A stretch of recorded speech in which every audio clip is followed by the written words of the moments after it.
Hi all, we are Group 4 from SMP Regina Paci Surakarta. Let's get to know us. There's Masya, who is the coordinator, and it's Bilintang.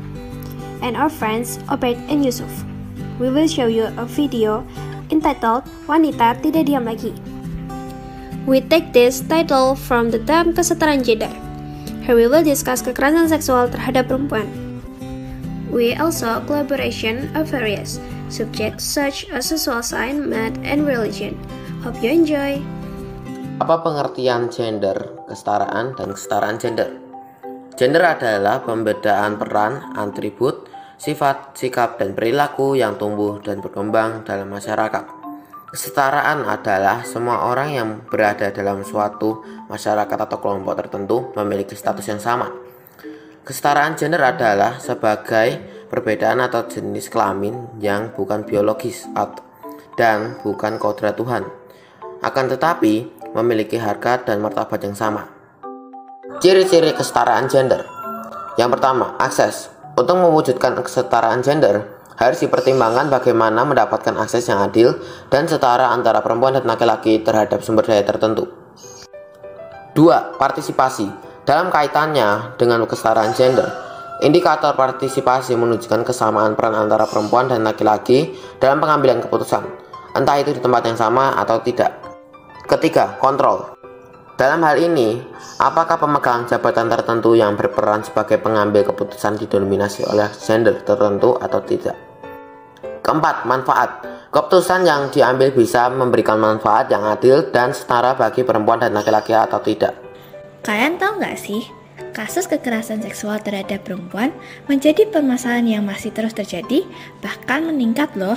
Komisi Nasional Anti Kekerasan Terhadap Perempuan atau Komnas Perempuan yang mengatakan bahwa dalam kurun waktu 12 tahun terakhir, kasus kekerasan terhadap perempuan di Indonesia naik hingga 800%. Data Sistem Informasi Online atau Simfoni, Perlindungan Perempuan, dan Anak Kementerian Pemberdayaan Perempuan dan Perlindungan Anak menyebut terjadi 6.209 kasus kekerasan seksual pada perempuan, dan untuk tahun ini per 16 Maret 2021 telah terjadi 426 kasus. Adapun catatan tahunan Komnas Perempuan menyebut ada 5.280 kasus kekerasan seksual terhadap perempuan pada tahun 2018.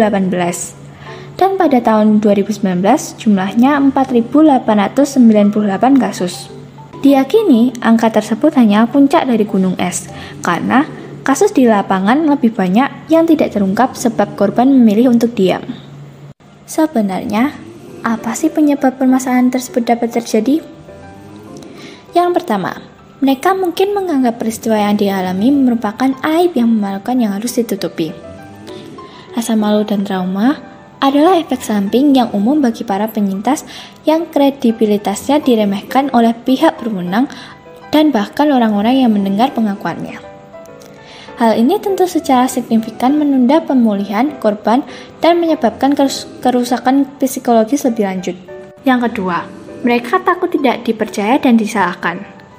Jika kasus pelecehan seksual terjadi di lingkungan yang memiliki CCTV aktif, mungkin tidak sulit untuk menunjukkan bukti. Beda halnya bila kejadian menyeramkan itu terjadi di lingkungan terpencil yang tidak ada kamera pemantau. Pasti cukup sulit. Yang ketiga, khawatir akan konsekuensi negatif yang didapat jika melapor dan melakukan proses hukum. Apa dampak negatif atau akibat dari permasalahan tersebut? 1. Penanganan kasus kekerasan seksual terhadap perempuan makin sulit terungkap, apalagi terselesaikan. 2. Korban yang memilih untuk diam lebih rentan untuk mengalami depresi. 3. Korban akan mengalami trauma.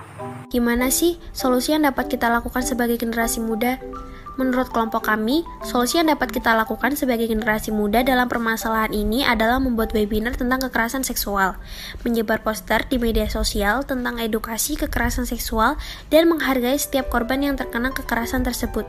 Kesimpulannya yaiku ojo ngremehno wong lanang lan wong wadon. Kita kudu saling hormati.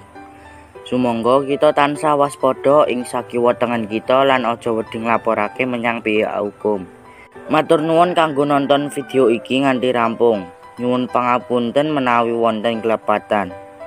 Ojo lali like, lan subscribe channel iki ya.